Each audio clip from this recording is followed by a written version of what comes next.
বরানগর বিধানসভা কেন্দ্রের সিপিআইএম প্রার্থী সায়নদেব মিত্র গুরু নানক ডেন্টাল কলেজে কাউন্টিং সেন্টারে ঢুকলেন।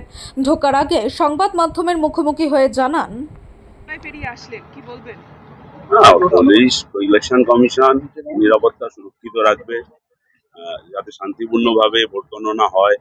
ভোট গণনা নিয়েই অনেক মানুষের মধ্যে ইতিমধ্যেই আশঙ্কা তৈরি হচ্ছে, আর চুপির আশঙ্কা তৈরি হয়েছে। ভিভিপ্যাট রাস্তায় খুঁজে পাওয়া যাচ্ছে। সেই সব মিলিয়ে নিরাপত্তা ভালো, কিন্তু বজ্র আটুনি ফসকা গেরো না হয়।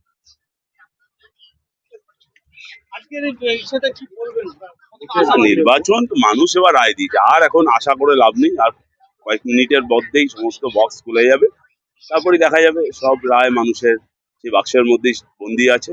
আর মানুষ যা রায় দেবে সেটাই মাথা পেতে সবাইকে মানতে হবে। এজেন্টরা দেখা যাচ্ছে অনেক পরে ঢোকানো হচ্ছে এবং অন্যরা বলছেন এই তো ব্যাপার, মানে এত জটিলতা। কালকে মাঝরাত অব্দি এজেন্টদের আই কার্ড দেওয়া হয়েছে, এত সময় লেগেছে।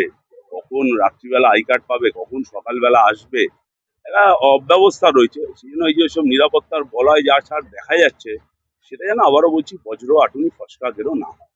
এখনো কাউন্টিং শুরু হয়নি এখানে, কি বলবেন? দেরিতে পোস্টাল ব্যালট সবে শুরু হলো।